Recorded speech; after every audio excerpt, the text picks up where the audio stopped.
Hi అండి అందరికీ ఎలా ఉన్నారు? ఈరోజు మనం బ్లౌజ్‌లో కట్ చేసామండి. బ్లౌజ్ అంతా కట్ చేసినాక షేప్ బెల్ట్లు కట్ చేయాలి. కొంచెం క్లాత్ మిగిలిందనమాట. దాంతో కట్ చేయాలండి షేప్ బెల్ట్లు. చాలట్లేదు అని అనుకున్న వాళ్ళు ఉంటారు కదా! సరిపోతే ఏం చేయాలో ఈ వీడియోలో చూద్దాం మనం. చాలట్లేదు, స్ట్రైట్ కూడా చాలట్లేదు. క్లాత్ సరిపోవట్లేదు కదా!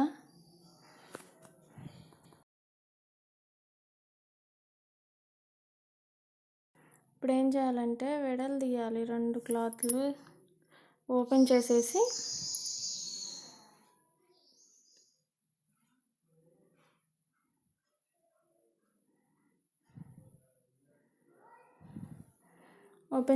మనం 10 పెట్టుకుని గీయాలండి. షేప్ బెల్ట్లు గీసుకుంటాం కదా,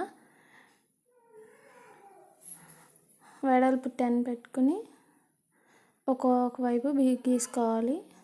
ఇలా కట్ చేసుకుంటే ఈజీగా కట్ చేసుకోవచ్చు. ఈ వీడియో నచ్చితే లైక్ చేయండి, share and subscribe. Thank you for watching. Bye bye. అదిగో ఇలా వచ్చింది కదండి. బాయ్.